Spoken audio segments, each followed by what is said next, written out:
Olá pessoal, bem-vindos a Trecheira Violenta. Eu sou Osvaldo e o vídeo de hoje é uma experiência que eu decidi fazer aqui e vamos ver se vai dar certo. O que aconteceu foi que esse ano eu decidi assistir a filmografia dos meus diretores preferidos, o que é mais fácil falar do que fazer, porque em um caso bom esses diretores têm uns 20 filmes. Mas tem uns diretores que pistolam e fazem tipo 60 filmes e é bem difícil de conseguir assistir tudo. O primeiro desses que eu fiz foi o John Carpenter, o lendário diretor de terror. Eu acho que é praticamente impossível você ser um fã de terror e não gostar de nenhum filme do Carpenter. Ele é considerado um dos mestres do terror, ele fez vários clássicos do gênero, e uma coisa que diferencia ele um pouco dos outros diretores desse grupo é porque alguns deles, tipo Wes Craven, por exemplo, ficavam presos ao gênero. Os estúdios não deixavam eles fazerem outra coisa que não fosse filme de terror. O John Carpenter não tinha tanto esse problema, ele fez quase todo tipo de filme, mas sempre se mantendo fiel aos gêneros mais marginalizados, ação, terror e ficção científica. E ele não só fez filmes muito influentes nesses gêneros, como ele ajudou a criar e a popularizar vários clichês do cinema de gênero que a gente conhece hoje em dia. O Carpenter tem um estilo muito próprio e várias características recorrentes nos filmes dele. Esse não é um vídeo de análise, então eu só vou listar bem rápido aqui no começo algumas dessas características. Ele foca mais em construção de atmosfera do que em susto e por causa disso muitos filmes dele já dão uma tensão e uma sensação de medo logo de cara. A técnica dele é bem única, tirando o último filme, o The Ward, todos os filmes foram filmados em widescreen,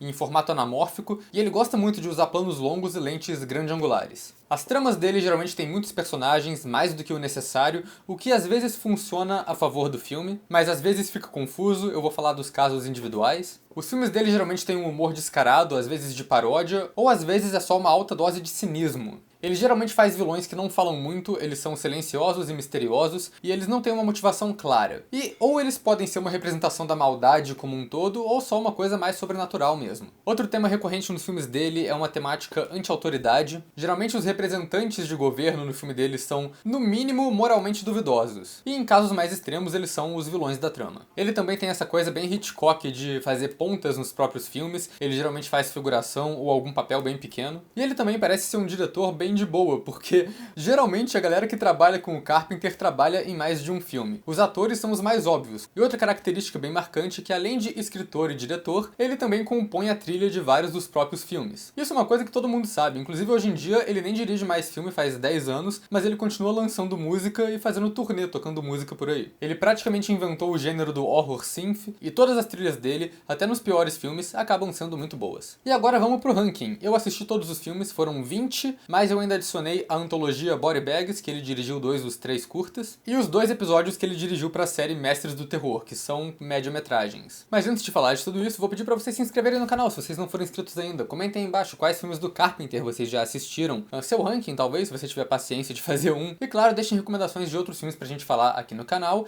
e também acompanhe a gente nas redes sociais, os links estão todos aí embaixo na descrição. O ranking que eu vou fazer, obviamente, é meu ranking pessoal, acho que eu tenho que avisar isso também.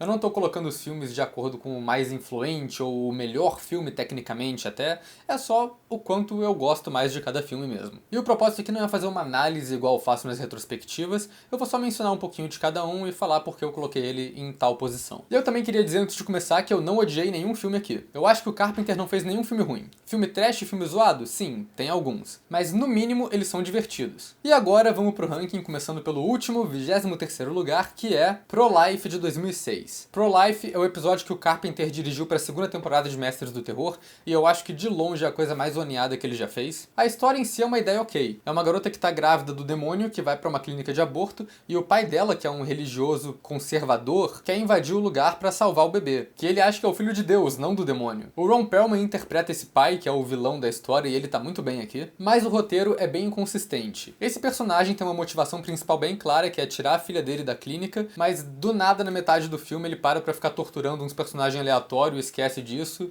e o filme tem uns 15 personagens, a maioria é bem inútil e só desaparece na metade. Um dos 3 filhos do Ron Perlman nessa trama, inclusive, só vira e fala: já deu, tô indo embora. E aí ele vai embora do filme. E a trama tem um pouco dessa coisa de história de cerco, igual o Carpenter já tinha feito no assalto ao 13º distrito.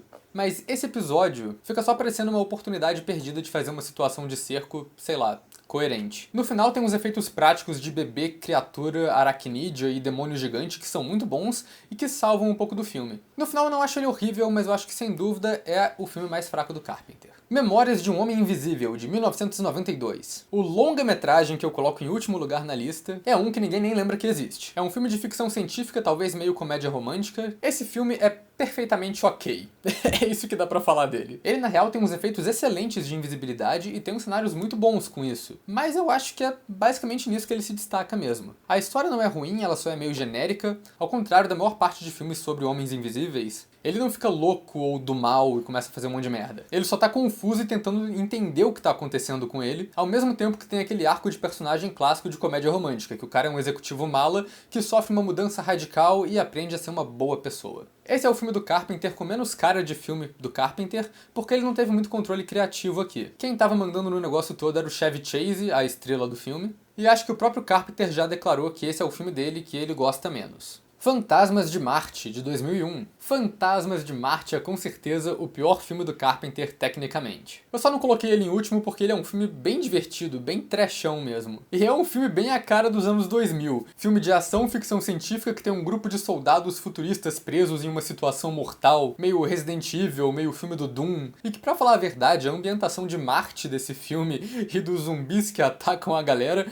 é muito mais Doom do que o filme do Doom. Acho que a pessoa mais conhecida nesse elenco é o Jason Statham, que faz um soldado transão que é meio figura cômica e meio que o fodão do grupo ao mesmo tempo, e ele na real tá muito bem no filme. Também tem o rapper Ice Cube, porque isso era uma coisa dos anos 90 e anos 2000, filmes de terror estrelando rappers, e ele tá bem ruinzinho aqui, coitado. Acho que o maior problema desse filme, de novo, é que tem muito personagem pra pouco filme. Tem um grupo de 15 pessoas tentando sair dessa cidade na surdina, e a protagonista que comanda o time é muito burra, cara. No final ela consegue escapar com pelo menos metade do grupo vivo, eles estão indo embora pra capital quando ela para o trem e fala: a gente tem que voltar na cidade e matar os fantasmas tudo. E não só esse plano não faz sentido porque os fantasmas não morrem, como ela mata todo o time dela fazendo esse plano e só possibilita que os fantasmas fiquem numa forma mais invencível pra invadir a cidade capital de Marte. E a trilha sonora desse é uma collab do John Carpenter com uma galera pesada do heavy metal. Tem o Anthrax, tem o Steve Vai fazendo uns solos de guitarra, o Buckethead, então isso também vale a pena. Dark Star,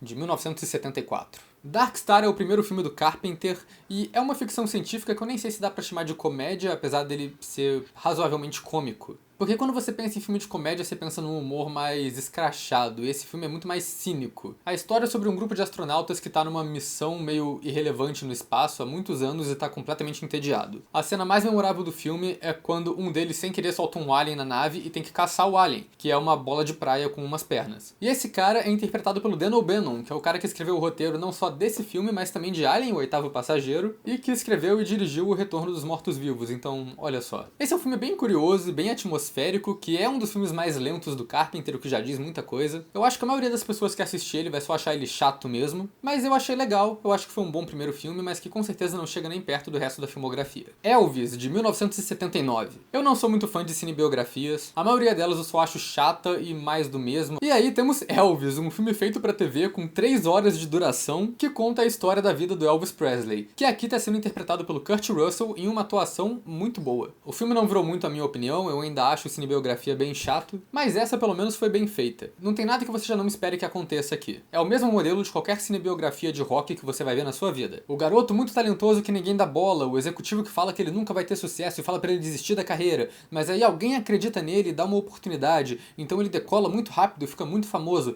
mas é solitário no topo. Então ele começa a usar drogas e ficar deprimido, e aí ele cai de popularidade, mas no final ele se recupera em um show grandioso, etc, etc, etc. Esse filme não é tão pesado assim, ele nem entra tanto em alguns desses aspectos, mas é basicamente isso que acontece. Talvez valha a pena para fãs do Carpenter, fãs do Elvis ou fãs do Kurt Russell. Mas de resto eu acho só outro filme ok. The Ward, ou Aterrorizada, que título merda, de 2010. The Ward é o filme mais recente do Carpenter, e eu tava esperando que esse filme fosse ser muito ruim, porque eu já vi gente falando muito mal dele. Mas de novo, eu achei ele bem ok. Não é um retorno à forma, não acho que esse filme tem tanto do estilo do Carpenter nele. Ele parece mais um filme de assombração genérico de 2010 mesmo, com bastante jumpscare qualquer, misturado com alguns temas de filme slasher também. Porque a trama é um espírito que não só assombra as pessoas, mas também mata elas de jeitos bem elaborados. Ele também é um daqueles filmes de hospital psiquiátrico. A trama é sobre a Amber Heard, que é colocada na sala do hospital com outras garotas problemáticas, e o fantasma tá matando elas. Mas como toda trama de hospital psiquiátrico faz, não dá pra confiar muito no que você tá vendo, porque é a visão da protagonista. E você não sabe o que é real ali e o que é da cabeça dela. Eu gosto de uma coisa que esse filme faz diferente, que o pessoal que trabalha nesse hospital psiquiátrico não é aquela galera misteriosa e maléfica de sempre. É só um pessoal que tá trabalhando ali, normal. No geral, ele tem boas cenas de morte, tem uma trama maneira, tem um vilão horrivelmente genérico e muito jumpscare óbvio, então meio que se equilibra tudo. Body Bags, Trilogia do Terror, de 1993. Eu fiquei na dúvida se eu considerava Body Bags aqui ou não, porque é uma antologia, mas o Carpenter dirigiu 2 dos 3 filmes e ele é uma figura bem relevante nesse filme, então eu vou considerar como um filme dele. Até porque o terceiro curta, o curta do Tobe Hooper, eu acho que é o curta mais fraco dos 3, então...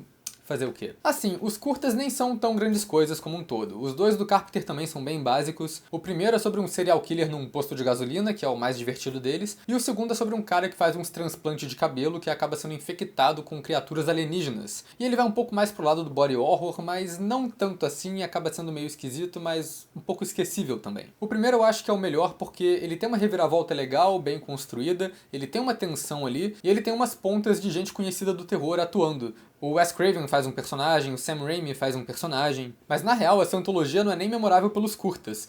Essa é a única antologia de terror que os interlúdios são melhores que os curtas. Porque o que acontece é que é tudo apresentado por um legista zumbi surtado que é interpretado pelo próprio John Carpenter. E é muito engraçado, é uma comédia que funciona. E é engraçado ver o John Carpenter fazendo isso. Esse filme é uma bela trecheira e eu acho que é o único filme do Carpenter que vale mais a pena ver por ele atuando do que por ele dirigindo. Fuga de Los Angeles, de 1996. Essa é a única continuação de um filme do Carpenter que é dirigido pelo próprio Carpenter, que é obviamente a continuação do Fuga de Nova York. O primeiro filme era mais um filme de ação atmosférico, se for pra chamar de alguma coisa. Esse segundo já é uma ação bagaceira. O Kurt Russell volta pra interpretar o Snake Plissken, que tá em outra missão em uma cidade prisão, só que agora é Los Angeles, que foi transformada em uma ilha e tá sendo dominada por várias gangues, incluindo um vilão bem caricato à la Che Guevara. Só que esse filme é muito peculiar, porque ele tem aquela coisa tentando ser legal e maneirona dos anos 90, com os personagens usando sobretudo de couro e escutando new metal, que inclusive aconteceu antes de Blade, antes de Matrix, tem que verificar se foi o John Carpenter que inventou esse estilo que marcou uma era. Mas ao mesmo tempo que ele tem essa coisa que se leva muito a sério, ele também claramente não se leva a sério porque ele é muito bagaceira, como eu já disse. Eu gosto das partes que mostram uma Hollywood distópica, mas de novo é um filme com mais personagem do que trama. Tem uma galera no final que não tem muito propósito, que parecia que não sabiam o que fazer com eles, então todo mundo só morre de um jeito anticlimático. E no final das contas, esse é um filme que o Kurt Russell surfa uma tsunami junto com o Peter Fonda, e aí ele pula da prancha de surf do tsunami dentro do conversível do Steve Buscemi que tá passando numa estrada do lado pra dar um chute na cara dele. O filme é bom?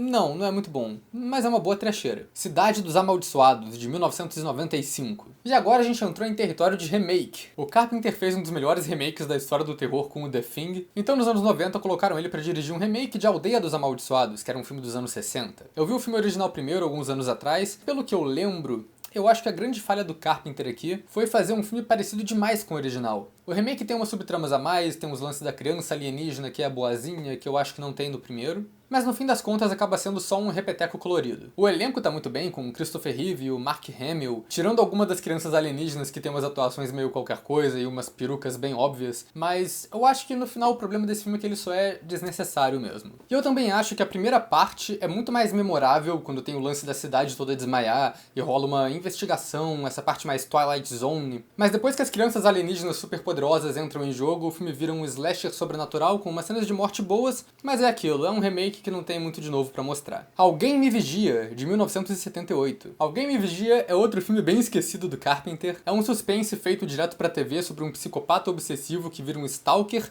de uma mulher no apartamento novo dela. É uma trama bem estilo Hitchcock, Eu diria que até uma homenagem ao Janela Indiscreta, só que é o Janela Indiscreta ao contrário. Quem tá com o binóculo observando é o assassino, e não a pessoa que tá investigando o caso. O filme é um ótimo suspense, ele parece mais o Carpenter tentando simular o Hitchcock do que fazendo o próprio estilo. Mas é uma história que funciona e que tem atuações muito boas também. Esse filme teve o azar de sair no mesmo ano que Halloween, que foi o maior sucesso do diretor, então ele já era um filme pra TV que ficou ainda mais ofuscado depois dessa. Mas eu acho que é legal ver esse filme porque ele é um lado B que foi filmado antes do Halloween e que tem essa coisa do Stalker, que talvez tenha sido uma influência também pro Michael Myers, então é interessante ver as origens do diretor. Starman, O Homem das Estrelas, de 1984. Starman é um dos filmes mais diferentes da filmografia porque ele é uma ficção científica, mas ele também é claramente uma história de romance. Um ser alienígena caiu na Terra e assumiu a forma do Jeff Bridges, que é o marido morto da Karen Allen. E aí o filme vira um tipo de road movie, que a Karen Allen e o alien vão atravessando os Estados Unidos, passando por várias situações diferentes, até ele chegar no deserto onde a nave-mãe vai buscar ele. E claro, no meio disso eles se apaixonam, etc. e tudo mais. Esse filme tem muito de comédia também, mas é mais um humor de peixe fora d'água. O alien tentando aprender os costumes dos humanos por observação e as confusões mentais que ele faz com isso. E esse filme tem o governo como vilão. Eles querem capturar o alien para fazer uma vivissecção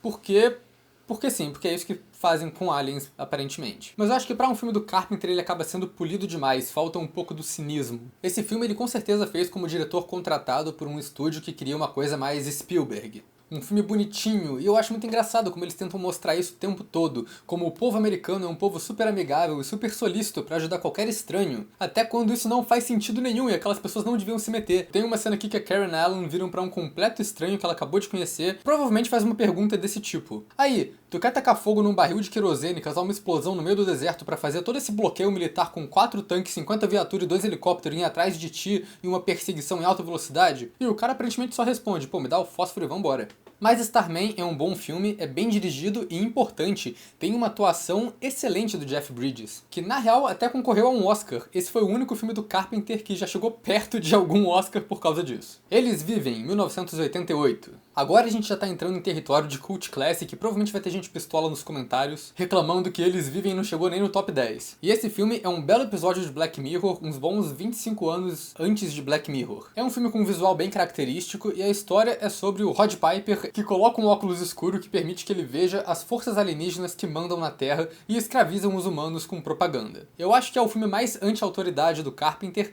e também é uma crítica social foda bem óbvia. Mas eu acho que ele funciona bem por alguns motivos. O protagonista é divertido e o filme não se leva tão a sério assim. Tem aquela cena que virou mais ou menos um meme com uma frase de efeito bem tosca, mas que é marcante: eu cheguei aqui pra mascar chiclete e chutar umas bunda.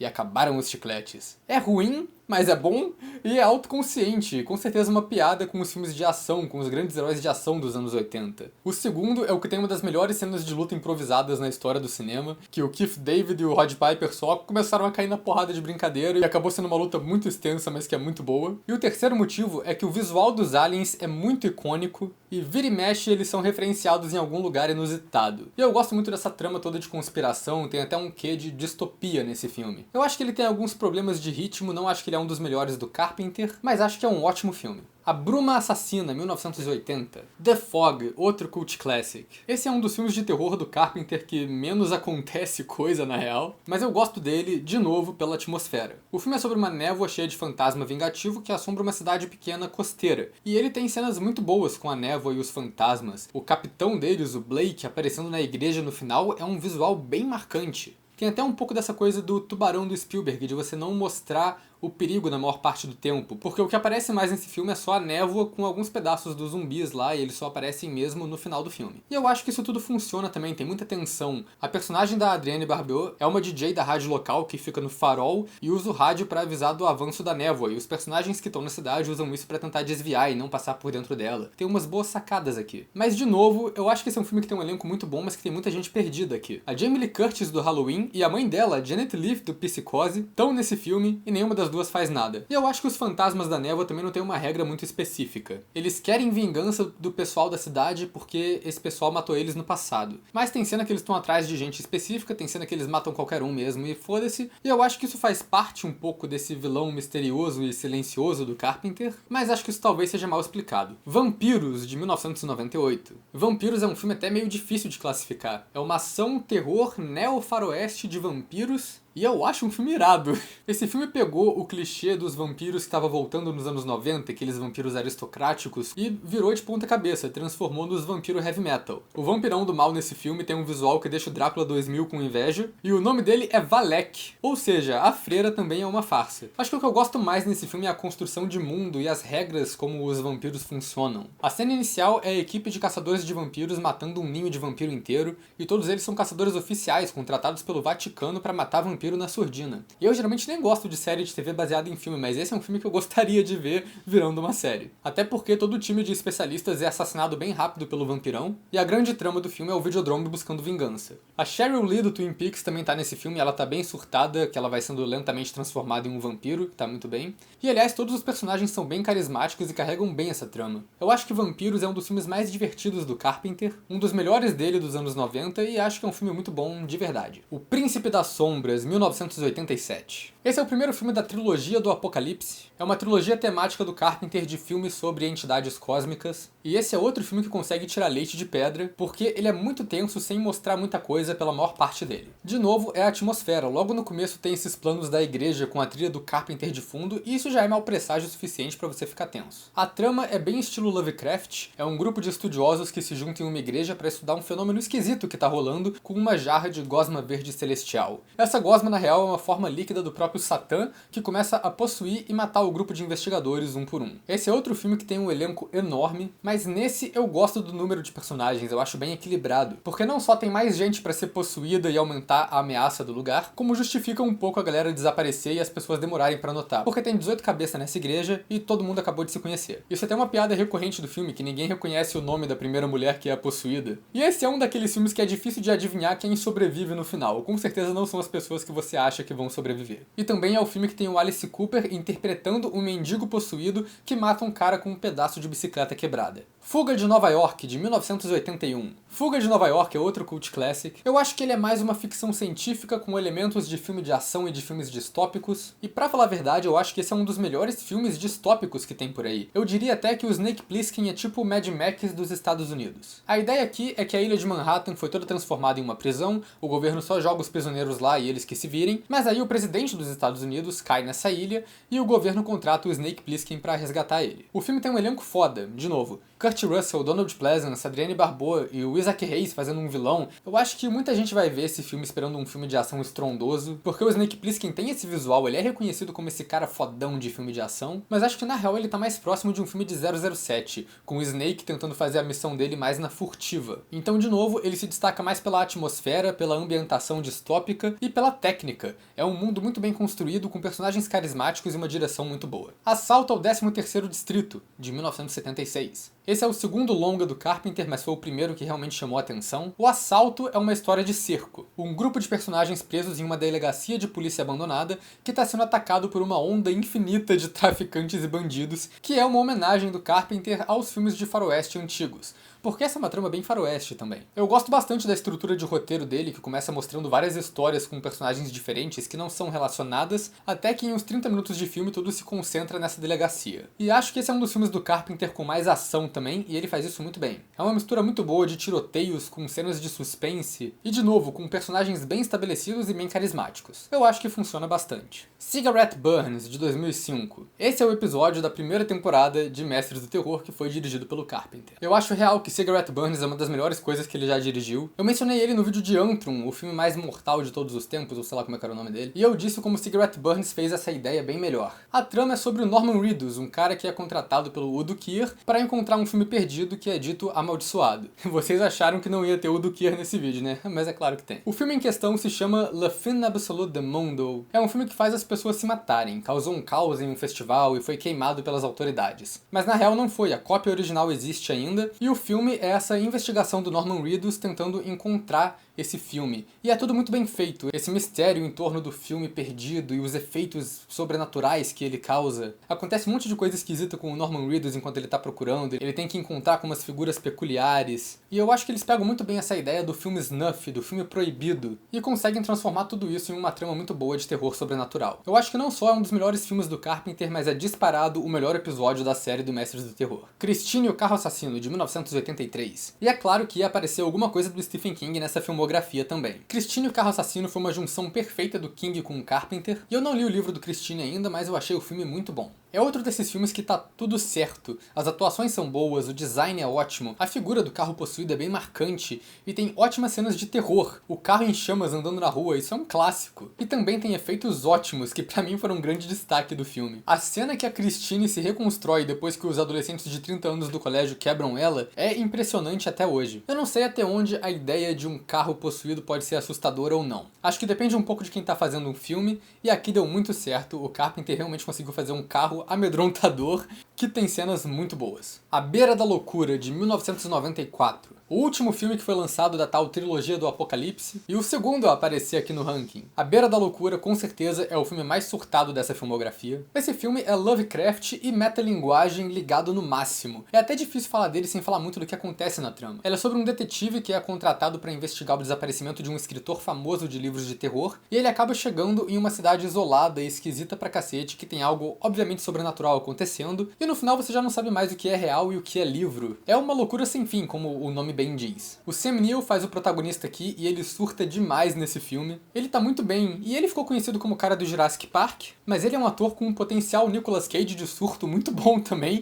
que eu acho que devia ser mais aproveitado. E ele também é o filme do Carpenter menos claro, que explica menos o que acontece na trama. O final é uma confusão mental que deixa muita coisa em aberto, mas é uma confusão mental boa e proposital. Acho que por causa desse roteiro bem diferente, que junta todos esses elementos de Lovecraft, metalinguagem, fim do mundo, várias coisas diferentes, ele acaba sendo um dos filmes mais criativos e mais ousados do Carpenter, e é um dos que eu mais gosto, merece muito essa posição alta no ranking. Aventureiros do Bairro Proibido, de 1986. Depois de um dos filmes mais tensos e esquisitos, vem aqui o que eu acho o filme mais bagaceira e mais divertido da filmografia. Aventureiros do Bairro Proibido é uma ação-comédia que não só é uma paródia de filmes de ação americanos, mas ele é bem obviamente uma homenagem e paródia aos filmes de ação de arte marcial de Hong Kong. E o filme é divertido pra cacete, é uma farofa de luta de arte marcial gratuita, com os visuais ótimos dos anos 80 e uns personagens bem legais, com visuais marcantes. Os três Tempestades são vilões ótimos e até o vilão principal, o Lopin, tem um visual bem característico que eles acabaram até influenciando o Raiden e o Shang Tsung, os personagens do Mortal Kombat. E eu gosto que o personagem principal desse filme é o Kurt Russell, fazendo um típico herói de ação de filme americano, mas a real é que ele não faz nada. O protagonista mesmo é o amigo chinês dele, que é realmente competente, que tem um objetivo, que tá indo resgatar a esposa raptada. O Kurt Russell é mais uma figura cômica que acha que é o herói. Na maior parte do tempo ele não tem ideia do que tá acontecendo, ele tá só acompanhando o rolê. Eu acho isso genial. Halloween, de 1978. Tá aí, Halloween, o filme de maior sucesso do Carpenter e o grande clássico de filmes de terror. Eu nem tenho muito o que falar sobre ele, na real, vocês sabem por que esse filme é foda. É o filme que inventou o Michael Myers, um dos assassinos mais característicos do terror, que gerou várias continuações e que tem uma das trilhas sonoras mais reconhecíveis de todos os tempos. E eu gosto de que, apesar dele ser um dos primeiros filmes slasher, ele não é tão caricato, ele não é tão exagerado, mas ele ajudou a concretizar muitos dos clichês dos filmes de slasher. O Michael Myers aqui não é um monstro ignorante, ele é um assassino, um stalker bem paciente e bem calculista. Metade do tempo de tela dele, ele tá só no fundo, observando, o que cria alguns visuais bem aterrorizantes ao longo do filme, talvez mais do que se fosse só um susto. E claro, tem o Dr. Loomis e a Laurie Strode, dois personagens bem marcantes da franquia. A atuação do Donald Pleasence em particular é muito boa e ajuda muito a construir a tensão do filme. Definitivamente é um filme de terror perfeito e é um clássico bem merecido. O Enigma de Outro Mundo, 1982. Todo mundo surpreso, o primeiro lugar é The Thing, quem diria? Eu já disse aqui no canal que esse é meu filme preferido de todos os tempos, e eu já fiquei meia hora analisando ele detalhadamente, então se vocês quiserem tá o vídeo aqui pra assistir. Eu acho que esse é um filme que tem algumas falhas técnicas, mas nada disso importa, você não vai perceber que a continuidade do personagem que tá no fundo mudou, porque tu vai estar envolvido com a paranoia e a tensão do filme. Pra quem não sabe, a história desse é sobre uma equipe de pesquisa na Antártida que encontra um alienígena que é um shapeshifter. Então o alien se transforma em um deles e ninguém sabe quem é o alien. E é isso que carrega o filme, são esses 12 caras presos um com o outro em um espaço pequeno, sem saber em quem poder confiar, e as tensões que vão surgindo disso.